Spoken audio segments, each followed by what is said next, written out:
So you just dropped $150 on that shiny new gaming mouse with the flawless sensor and zero latency plastered all over the box.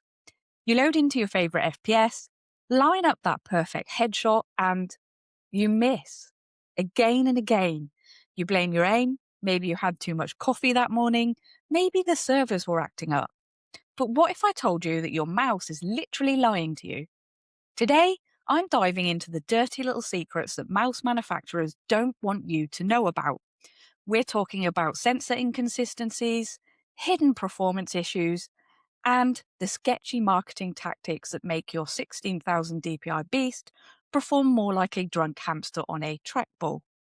By the end of this video, you're going to look at your mouse in a completely different light. First up, let's talk about DPI, or as I like to call it, definitely, probably, inaccurate. You know, that number that the companies love to shout about, 20,000 DPI, 30,000 DPI. Why not make it 50,000? Here's the thing. Those numbers are about as reliable as your teammate saying they'll play support. Most gaming mice have what's called DPI deviation. This means that when your mouse claims it's running, say, 16,000 DPI, it might actually be running anywhere from 1450 to 1750 DPI. That's like ordering a large pizza and getting a medium with some extra crust thrown on top. The sensor is literally telling your computer incorrect information about how far you moved the mouse. And here's where it gets worse. This deviation isn't consistent across different axes. Your horizontal movement might be at 1580 DPI, while your vertical is chilling at 1640 DPI. So when you're trying to make that perfect diagonal flick shot, your mouse is doing its own interpretation of diagonal, like a GPS that kind of knows where you want to go, but takes you on the scenic route anyway. Now let's talk about polling rate, that other number that looks really impressive on the box. 1000 Hz polling rate, your input's at the speed of light. Even mice advertised with a 1000 Hz polling rate don't actually maintain it consistently. Under heavy movement or during rapid clicks, many mice experience what's called polling rate jitter. Instead of reporting your position every single millisecond, like clockwork, your mice might report at, say, 1 millisecond, then 1.5 millisecond, then 0.8 millisecond, then 2 milliseconds. It's a little bit like a drummer that can't keep tempo, except this drummer is responsible for your rank in Valorant. This inconsistency creates micro stutters in your cursor movement that you might not consciously notice, but your brain definitely does. It's that weird feeling when your aim feels off, even though you can't quite explain why. Some budget mice claiming 1000 Hz actually average closer to 7 to 800 Hz under normal gaming conditions. And that's a bit like advertising a car that goes 200 miles per hour, but forgetting to mention that it can only hit that speed downhill with the wind behind you.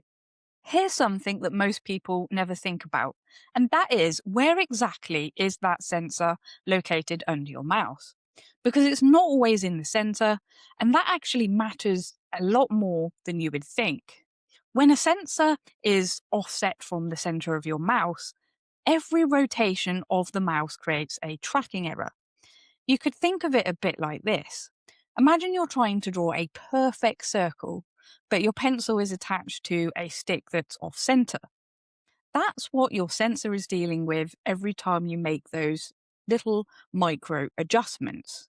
And different mice have sensors placed anywhere from dead center to way off to one side, usually towards the front. This means that when you lift your mouse to reposition, something that every gamer does constantly, the sensor itself sees movement that didn't actually happen.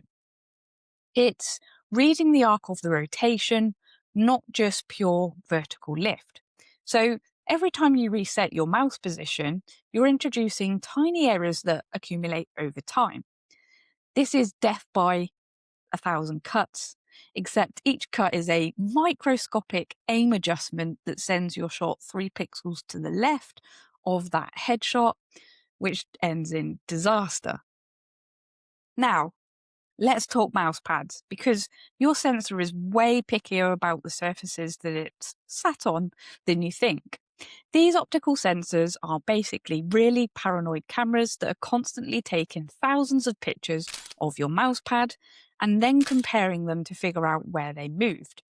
So, different mouse pad textures, colours, and materials can make that same sensor perform completely differently. A sensor that tracks perfectly on a black cloth pad, for example, might lose tracking on a white hard pad, or vice versa. It's a little bit like your mouse has a preferred aesthetic and then throws a massive tantrum when you don't match it to its liking. Some sensors are terrible with uniformly coloured pads because they basically can't find enough distinct features to track. So it's like trying to navigate in a thick fog. Everything looks the same, so the sensor just starts to guess.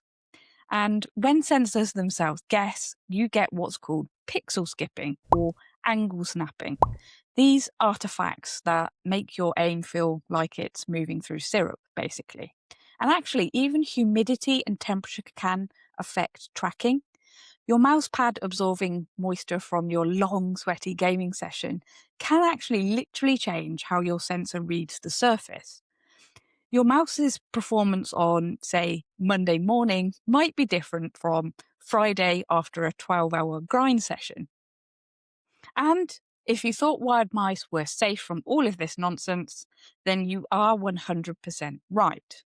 But if you are part of the wireless master race, we've got some more problems to discuss. Wireless mice are battling for bandwidth in the chaos of the 2.4 gigahertz spectrum. Your Wi-Fi router, your wireless headset, your neighbor's baby monitor, your phone, your smart fridge, they're all screaming on the same frequency. It's like trying to have a conversation at a death metal concert. Even high-performance wireless mouse with proprietary dongles experience interference, unfortunately. When interference hits, you get packet loss. And when you get packet loss with a mouse, you get skipped frames of movement data. Your mouse moved from point A to point C, but the computer never got the memo about point B existing. Plus, wireless mice have dynamic power management. So when you're not moving the mouse, it goes into a lower power state to save battery. Sounds great, but the transition from low power to high power mode isn't always instant. That first movement after being idle can have noticeably higher latency. It's a little bit like your mouse needs to do a little stretch and yawn before working properly. So, what can you actually do about all of this?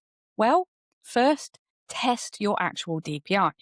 There are free online tools like the Mouse DPI Analyzer, where you move your mouse at a set physical distance and it calculates your true DPI for you. Do this a couple of times and see if what you're actually getting is what you paid for. If your 1600 DPI is actually 1450, adjust your in-game sensitivity to compensate for that. For polling rate, grab a program like Mouse Tester. It will show you if your mouse is maintaining consistent polling or having jitter issues. And if you do see inconsistency, sometimes it's actually fixable with a driver update or a USB port change.